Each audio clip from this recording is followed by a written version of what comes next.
እግዚአብሔር ይፈርዳል።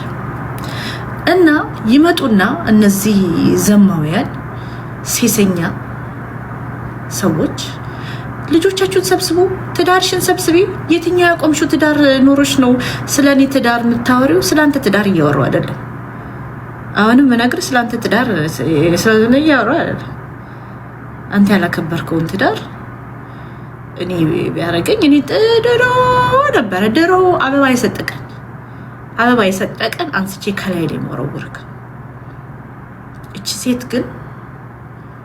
ሴት ግን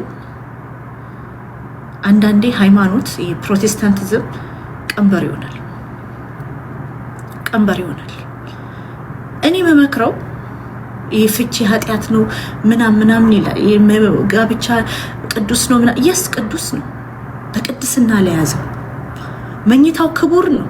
ላከበረው ገላሽን ላከበረው ለወደደሽ ገላሽን ላከበረው ለወደደሽ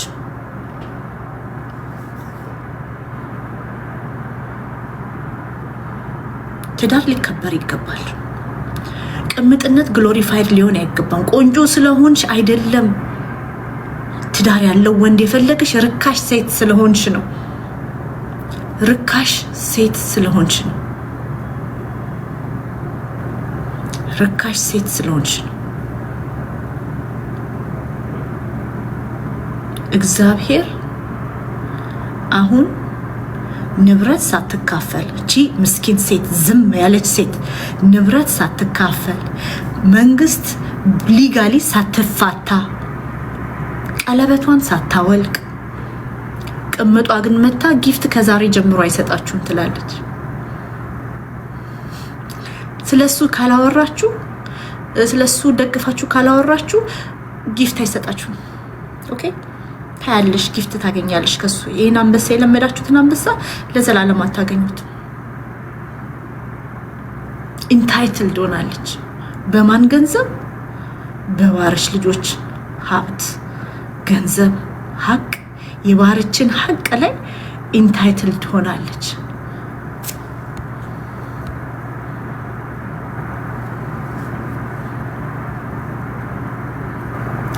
ግን አሁንም እላችሁ ይሄ ሁላ ጩኸታችሁ፣ ተሳዳቢን አፍ መግዛታችሁ፣ ምን ማለታችሁ ህሊና ከሷችሁ ነው። ትክክል እንዳልሰራሽ ታውቂያለሽ።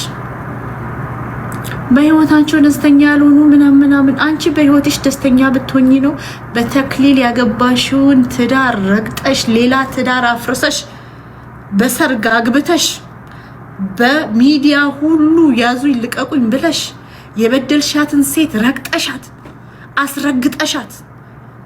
አስረግጠሻት ስሟን አስጠፍተሽ። በነገርሽ ላይ እኔ ጨዋ ሆኜ ነው እንጂ የሷ ሴት እህት ልግባና ላውራ ብላኛለች። እኔ ገብቼ ላውራ እህቴ ላይ የሰራችውን ግፍ ልግባና ላውራ እህቴ ላይ ግፍ ተፈጽሟል ስትለኝ አያስፈልግም። ግን አሁን ምለው እግዚአብሔር ይፈርዳል። እግዚአብሔር ይፈርዳል። እግዚአብሔር ይፈርዳል። አሁን እኔን ገልሻለሁ ምናምን ገላገለኝ ከዚህ ከተዋረደ ዓለም ከወራዶች መሃል አውጥቶኝ በእግዚአብሔር እቅፍ ገላችሁኝ ብሄድ ገላገለኝ። ኦነስትሊ ከዚህ ዓለም መገላገል because it is disgusting። ህሊና ቢሶች ዮናስ ሙሉነ ያንተን ትዳር ይዘክ የባርች ትዳር ግን መበተን አለበት። እንደ ሰው አልጠበቅ እንደ ሰው ቲክቶክ ላይ እግዚአብሔር ይፈርዳል። ጌታ ምስክሬ ነው። ባርችን እንደ ሰው ተውት፣ እንደ እንስሳ እንኳን አላከበርናት። ችግሯን ህመሟን አንዴ እንኳን ልናይላት አላየነላትም። አንድ አመት በላይ ጭራሽ ደም እንፋሰሳለን። ይሄ ጥቁር እንገዛብሻለን ዛቻዎች። ሪል ኦርጋኒክ አንቺ ነሽ። በሶማሌዎች ሀክ እናስደርግሻለን።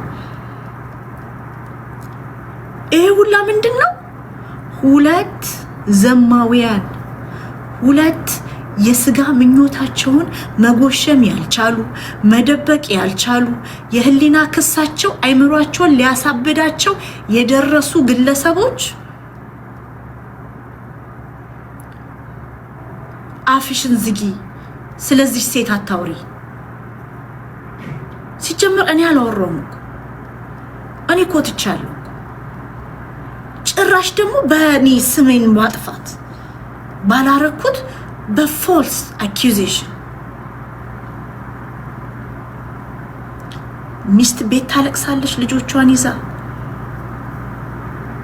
ህይወት ግን መቀጠል አለበት። ለሷ መበርታት አለባት፣ ቀና ማለት አለባት። ምክንያቱም እናትነት የዲፕሬሽን ብሬክ የለንም፣ ሲክ ዴይ ኦፍ የለንም፣ ሲክ ዴይ ኦፍ የላትም። ምንም ነገር ብትደረግ ቀና ማለት አለባት ልጆቿ ፊት። ልጆቿ እንዲያዝኑባት አትፈልግም። ሴሰኞች ጥፋቷ ምንድነው? ምን አጠፋች እቺ ሴት ዛሬ የምትሰደው? ዛሬ የምትሰደው ምንድነው ጥፋቷ?